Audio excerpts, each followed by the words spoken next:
Hello viewers, ಅಮ್ಮ ಅಡುಗೆ ಮನೆಗೆ ಸ್ವಾಗತ. ನಾನು ನಿಮ್ಮ ಮನೆ ಮಗಳು ಶಿಲ್ಪ. ಇವತ್ತು ನಾನು ಶೇಂಗಾ ಹೋಳಿಗೆ ಮಾಡೋದು ಹೆಂಗೆ ಅಂತ ಹೇಳ್ಕೊಡ್ತೀನಿ. ಬರ್ರಿ, ಮಾಡೋದು ನಾನಲ್ಲ, ಅಮ್ಮ ದೊಡ್ಡಮ್ಮ. 1 ಕಿಲೋ ಶೇಂಗಾ, 1 ಕಿಲೋ ಶೇಂಗಕ್ಕೆ 750 ಗ್ರಾಮ್ ಬೆಲ್ಲ, ಅರ್ಧ ಕೆಜಿ ಹಿಟ್ಟು ಬೇಕು. ಇವತ್ತು ನಾನು ಒಲೆ ಮೇಲೆ ಮಾಡೋದು ತೋರಿಸ್ತೀನಿ, ಸೌದೆ ಒಲೆ ಮೇಲೆ. ಫಸ್ಟಿಗೆ ಶೇಂಗಾನ ಹುರ್ಕೋಬೇಕು ಹಂಚಿನ ಮೇಲೆ. ಈಗ ಇಷ್ಟ ಆಗೋವರೆಗೂ ಹುರ್ಕೋಬೇಕು. ಇವತ್ತು ತಣ್ಣಗೆ ಹಾಕಕ್ಕೆ ಬಿಡಬೇಕು. ಈ ಥರ ಸಿಪ್ಪಿ ತೆಗೆದು ಚೆನ್ನಾಗಿ ಕೇರಿ ಇಟ್ಕೋಬೇಕು. ಈಗ 750 ಗ್ರಾಮ್ ಬೆಲ್ಲನ ಈ ಥರ ಸಣ್ಣದಾಗಿ ಹೆಚ್ಚಿ ರೆಡಿ ಮಾಡಿ ಇಟ್ಕೋಬೇಕು. ಈಗ ಹೆಚ್ಚಿಟ್ಕೊಂಡಿರೋ ಬೆಲ್ಲ ಮತ್ತು ಸಿಪ್ಪಿ ತೆಗೆ ಇಟ್ಕೊಂಡಿರೋ ಶೇಂಗಾ ಮಿಕ್ಸ್ ಮಾಡ್ಕೋಬೇಕು. ಮಿಕ್ಸ್ ಮಾಡಿಕೊಂಡು ರುಬ್ಕೊಂಡ್ಬಿಡ್ಬೇಕು. ಮಿಕ್ಸಿಗೆ ಹಾಕಿ ಸಣ್ಣಗೆ ರುಬ್ಕೋಬೇಕು. ಮಿಕ್ಸಿಗೆ ಇಲ್ಲ ಒಳ್ಳಲ್ಲಿ ಕುಟ್ಕೋತಿದ್ರೆ ಒಳ್ಳಲ್ಲಿ ಕುಟ್ಕೋಬೇಕು. ಈ ಥರ ಸಣ್ಣಗೆ ಮಿಕ್ಸಿಯಾಗಿ ರುಬ್ಕೋಬೇಕು. ಈಗ ಸ್ವಲ್ಪ ನೀರು, 1 ಚಾ ಕಪ್ಪಿನಷ್ಟು ನೀರು ಬಿಸಿ ಮಾಡಿಕೊಂಡು, ಜಾಸ್ತಿ ಹಾಕಬಾರ್ದು ಮತ್ತೆ ಅಳಸಾಗ್ತದೆ. 1 ಚಾ ಕಪ್ಪಿನಷ್ಟು ನೀರು ಹಾಕ್ಕೊಂಡು ಅದನ್ನು ಮತ್ತೆ ಚೆನ್ನಾಗಿ ಹದವಾಗಿ ನಾದ್ಕೋಬೇಕು. ಈಗ ಇದನ್ನು ಇಷ್ಟು ಹದವಾಗಿ ನಾದ್ಕೋಬೇಕು. ಇದನ್ನು 1 ತಾಸುವರೆಗೂ ನೆನೆ ಇಡಬೇಕು. ಈ ಥರ ಹದವಾಗಿ ಆಗ್ಬೇಕು ನೋಡಿ. 1 ತಾಸು ನೆನಿಬೇಕು. ಇದನ್ನು ನೆನಿಬೇಕು. ಹಿಟ್ಟು ನಾದ್ಕೊಂಬೀಗ ಹಿಟ್ಟನ್ನು ನೆನಿಬೇಕು. 1 ತಾಸು ಹಿಟ್ಟು.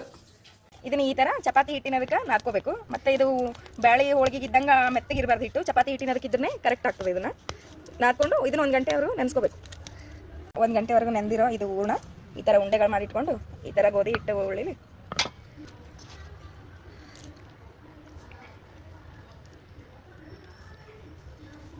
ಹಿಟ್ಟು ಜಾಸ್ತಿ ತಗೋಬಾರ್ದು.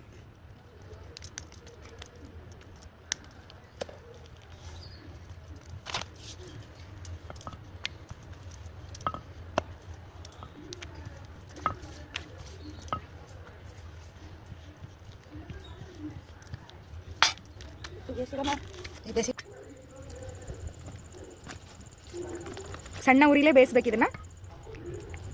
ಇಲ್ಲಿ ನೋಡ್ರಿ, ಚಂದ್ರಾಮನ್ ಬೆಳೆದಂಗ್ಲಿಕ್ಕೆ ಕುಂತು ಇಬ್ರು ಅಕ್ಕ ತಂಗಿ ಕಲ್ತು ಹೋಳಿಗೆ ಮಾಡಕತ್ತಾರ. ಇವರಿಬ್ರು ಸೇರಿದ್ರೆ ಇದೇ ಕೆಲಸ. ಹೋಳಿಗೆ ಮಾಡಿದೆ, ಚಕ್ಲಿ ಮಾಡಿದೆ, ಕರ್ಜಿಕಾಯಿ ಮಾಡಿದೆ. ಇವ್ರಿಗೆ ಏನಿಲ್ಲ, ತಿನ್ನೋದಂದೇ ಕೆಲಸ. ತಿನ್ನೋದು, ಮಾಡೋದು, ವೆರೈಟಿ ಮಾಡೋದು. ಯಾರಾದರೂ ಮಕ್ಕಳು ಬಂದರೆ ಮಾಡಿಡೋದು. ಇದೇ ಕೆಲಸನೇ ಇವ್ರಿಗೆ. ಇದೇ ಖುಷಿನೇ ಖುಷಿ. ಇದನ್ನು ಈ ಥರ ಸಣ್ಣ ಉರಿಲೇ ಬೇಯಿಸ್ಬೇಕು. ಎಣ್ಣೆ ಹಚ್ಚಬಾರ್ದು. ಇದಕ್ಕೆ ಹಿಟ್ಟಚ್ಚೆ ಮಾಡ್ಕೋಬೇಕು. ಇವ್ರು ನೋಡ್ರಿ, ಇವರು ಅಕ್ಕ, ಇವ್ರು ಮಾಡೋರು ತಂಗಿ. ಇವರಿಬ್ರು ಅಕ್ಕ ತಂಗಿಯವ್ರು.